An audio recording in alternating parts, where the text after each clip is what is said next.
Selamat pagi, selamat sore, dan selamat malam Ibu Lisa. Perkenalkan, nama saya Elsa Sapitri dan teman saya yang bernama Desvilia, Cynthia Aulia Francisca, dan Marcella Firdi dari kelas SI21. Pada kali ini kami akan mempresentasikan terkait materi manajemen sumber daya manusia. Pada bab 8 akan dibacakan oleh Cynthia. Motivasi kerja. Tujuan motivasi yang pertama meningkatkan produktivitas kerja karyawan. Kedua, mempertahankan kestabilan karyawan. Tiga, meningkatkan kedisiplinan. Jenis-jenis motivasi. Pertama, motivasi positif. Manajer memotivasi bawahan dengan memberikan hadiah atau imbalan kepada mereka yang berprestasi di atas prestasi standar. Kedua, motivasi negatif. Manajer memotivasi bawahan dengan memberikan hukuman kepada mereka yang tidak mampu mencapai prestasi standar tertentu. Pada bab 9 akan dibacakan oleh Desvilia. Kedisiplinan.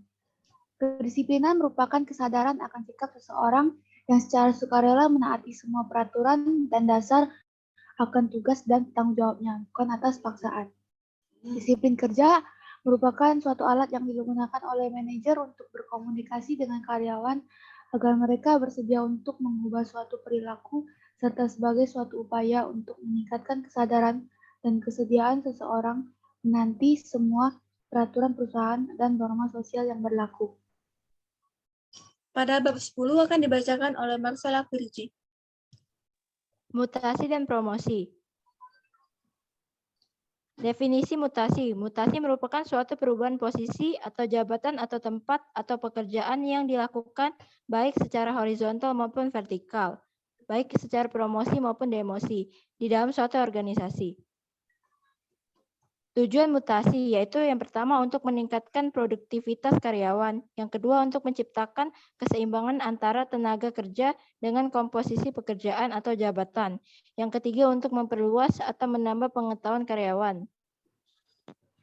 Definisi promosi merupakan perpindahan yang memperbesar authority dan responsibility karyawan ke jabatan yang lebih tinggi di dalam suatu organisasi sehingga kewajiban, hak, status, dan penghasilannya semakin besar.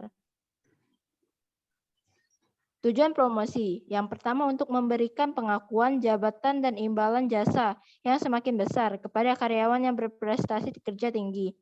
Yang kedua untuk menimbulkan kepuasan dan kebanggaan pribadi. Yang ketiga untuk merangsang agar karyawan lebih bergairah bekerja, berdisiplin tinggi, dan memperbesar produktivitas kerjanya. Pada bab 11 akan dibacakan oleh Cynthia Aulia Francisca. Pemeliharaan sumber daya manusia. Pemeliharaan SDM di sini dimaksudkan sebagai suatu kegiatan manajemen untuk mempertahankan stamina SDM dalam melakukan pekerjaannya dalam perusahaan. Metodenya komunikasi, insentif, program kesejahteraan, pemeliharaan keamanan kerja SDM. Tujuannya meningkatkan SDM terhadap perusahaan, meningkatkan motivasi dan disiplin kerja, meningkatkan semangat dan kegairahan kerja. Pada bab 12 akan dibahas oleh Marcella Firdi. Pemutusan hubungan kerja. Definisi PHK. PHK yang berarti pemutusan kerja antara seorang karyawan dengan suatu organisasi. Dan PHK yang berarti berakhirnya keterikatan kerja karyawan terhadap perusahaan. Tujuan PHK yang pertama adalah perusahaan bertanggung jawab terhadap jalannya perusahaan dengan baik dan efektif. Yang kedua adalah pengurangan buruh dapat juga diakibatkan karena faktor dari luar, contoh kebijaksanaan pemerintah. Faktor penyebab PHK. Yang pertama adalah perusahaan mengalami kemunduran, yang kedua adalah pekerja melakukan kesalahan, yang ketiga adalah menurunnya permintaan, yang keempat adalah meningkatnya persaingan. Sistem informasi sumber daya manusia. Definisi SISDM, yaitu suatu program aplikasi komputer yang berisikan program tentang manajemen sumber daya manusia yang dapat membantu kelancaran dalam pencapaian tujuan.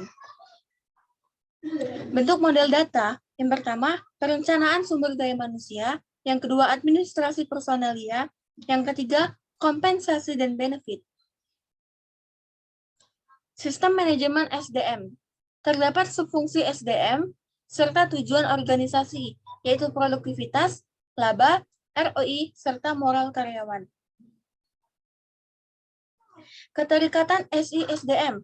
Terdapat juga subfungsi manajemen SDM seperti yang ada pada slide.